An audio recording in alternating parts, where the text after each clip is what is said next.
Hey everybody, Adam Savage with Norm Chan. We are at Propstore in Los Angeles, and we've been filming some Batman props, auction props all day, and apparently it's now almost a tradition. Yes. We're finishing up with the Star Trek props. I know. We're wrapped a long shoot day, and I'm like, Adam, let's talk about some Star Trek miniatures specifically. Indeed. Bigatures. This is a bigature. This is a close-up from Star Trek: The Wrath of Khan. It's at the end. It's the Enterprise refit, of course. You know, the one that eventually became the A. Yep. And ILM made this for that close-up when the Reliant destroys the Enterprise. It is. It's a terrifying moment in the film. I'm very upset in the movie at that moment in time.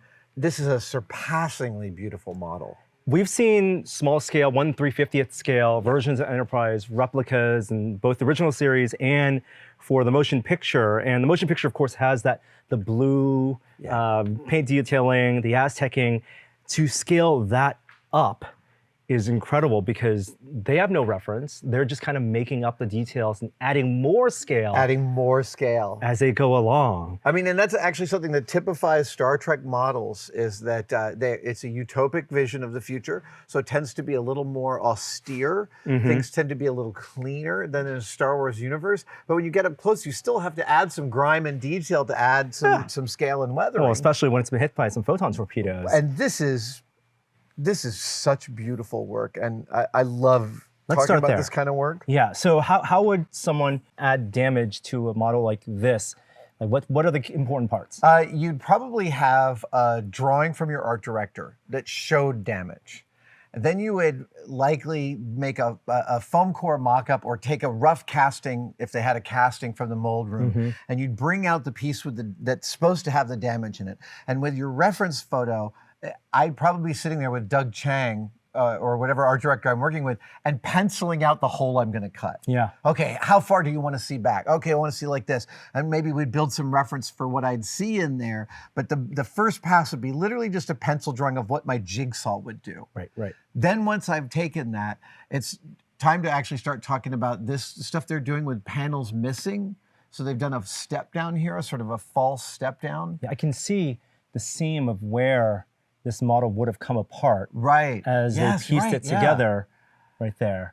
And then just kind of shoving in a mix of internals. Like, is this foil? Is that all this is? That's definitely foil, which is we use foil all the time in model making, specifically when stuff is supposed to blow up. We crumple up foil and put it inside so that as it's exploding in slow-mo, you see shiny metal flying out. Right. Same with some just almost like brush-like wire. Little rat's nest of wire. So this would go in several passes. You would cut the hole first, then you would start to dress the hole with foil and edge dressing to get it to look right. Then you start to put on panels on top of it, right? And you start to do some of the internal detailing. Probably the internal detailing is done as a separate piece that's then brought in.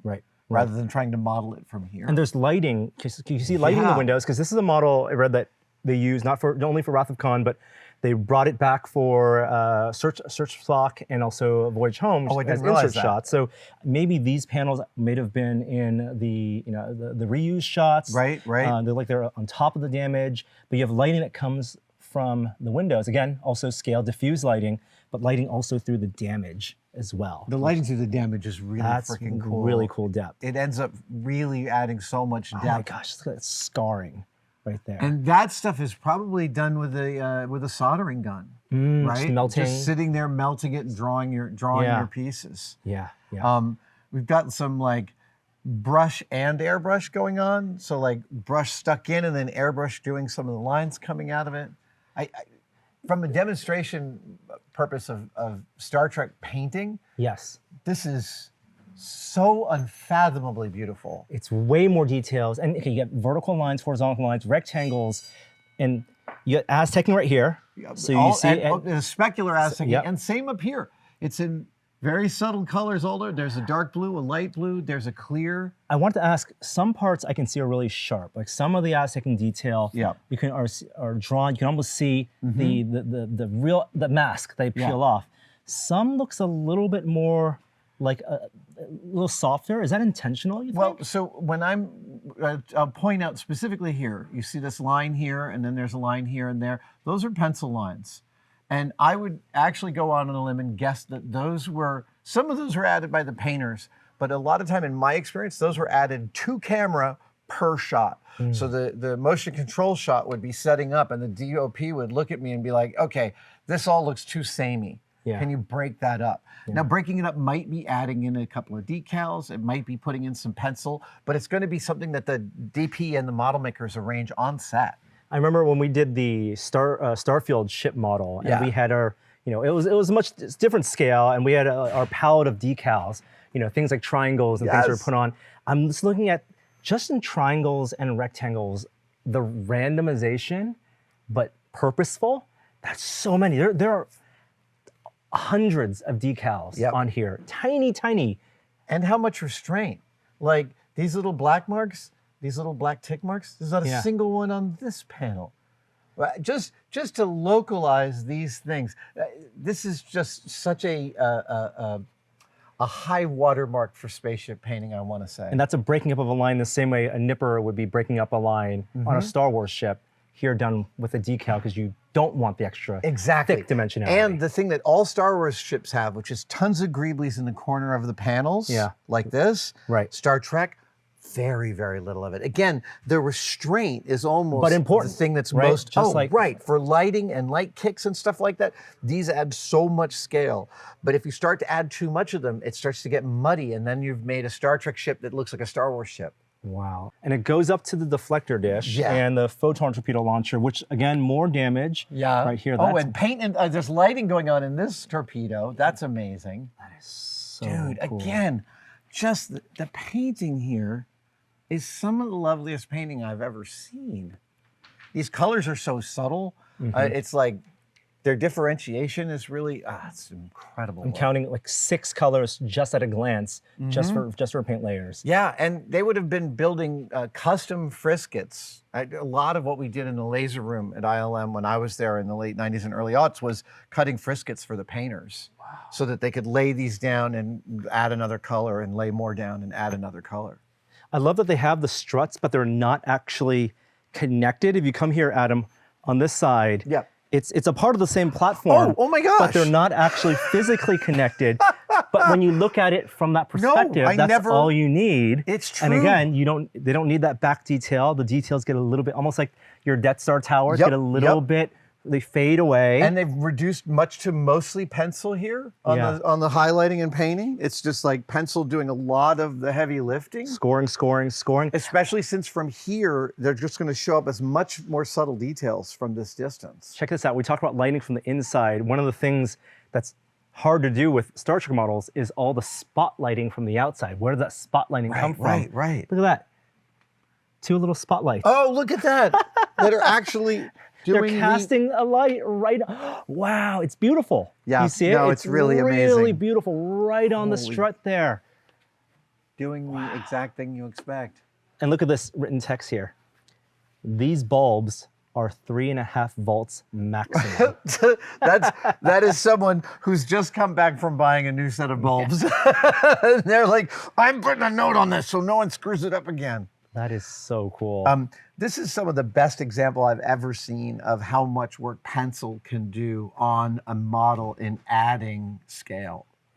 This is just so beautiful, this piece over here, and these expanses. Yep. Well, from a model that's clearly a bigature to one that's a little bit smaller, but I think serves a similar purpose. Yes. This is a Klingon bird of prey that was, I believe, in one of the later Star Treks, either Next Generation or DS9. This is a fascinating model. And it's like, it's mid-destruction. Right. And Yeah. I guess it was made as a breakaway model for production. Yep. The way it's been arranged here with the wire, I Yeah. think maybe just for display, but completely apart. Well, and also, I mean, the inside of the wing here has been clearly dressed to be seen, I guess. I always loved this bird of prey because it's a design that was used in the original series, Yeah. and then also used in Next Generation. It's kind of, with the Klingons being the Cold War analog, Yeah. right? In my mind, this is always like the AK-47 of spaceships, Fair, yeah, that makes because it total would just sense. span generations and still in use. It Yeah. would just be the workhorse Klingon ship, and used by all sorts of antagonists throughout Star Trek. Am I right? This is a Nilo Rodis Jamero It is. design? It is. I read on Memory Alpha, he sketched it out, Bill George did the original build out of the full model. Oh, that is so and cool. One of the sketches that Nilo gave Bill George in giving him direction was a sketch of a bodybuilder, a hulking bodybuilder. Oh, neat. And you can kind of see that shoulder taper in here. It's a very, it's a brusque model. That is really, really cool. Yeah. I often got asked when we made a lot of stuff breakaway for pod race crashes and other stuff like that. And I got asked a lot, do you mind building a model for weeks that is just going to get blown up? And the answer is never, because you build it to be blown up. Yeah. You put aspects inside that will only get seen in that slow-mo shot in order so that you communicate it. So you fulfilled its purpose. I'd be fascinated to know what shot this was used for. In terms of a fan, watching damage happen to a physical model on a ship, that does a lot of world building. That tells me it's a real thing. Right. It tells me, I mean, they would never detail the interior and put those layers on or do it at that scale unless they were doing those damage shots. And that was always one of the most fun. Every time you watch a part of a hull section being taken apart and they had to build out all the interior decks, that's world building in miniature for me. I'm also really grooving on how this thing dances around as we've been touching this table. It is like all the parts sort of jiggling in orientation. It's very delightful. It's a great presentation. I love that. I love the exploded diagram of a bird of prey in mid-explosion. It really, satisfies one of my favorite subreddits is Things Cut in Half. Yes. Because I also love exploded diagrams of things. Dude, legends too. Nilo Rodis DeMero and Bill George. That's incredible. Well, thanks, Adam, for indulging me in more Star Trek miniatures. Every time. I'm happy to do this every single time. You can wander to your heart's content and find more Star Trek models. These are spectacular. These models and more, of course, in the Propstore auction coming up September 4th to 6th. Details in the description below. We'll see you guys next time. Thank you guys so much for watching that video. I would be remiss if I didn't tell you we have some excellent merch. We have a 5-pack of demerit badges for sale right now at tested/store.com. We've got the I hung it off of level demerit badge, the I built the chair backwards demerit badge, the I hit my thumb with a hammer demerit badge. We've got the stapler in my finger demerit badge, and my favorite, I stuck the duct tape to itself demerit badge. Get yours now, tested/store.store. Tested-store. Tested. It's right here. There. Just click there.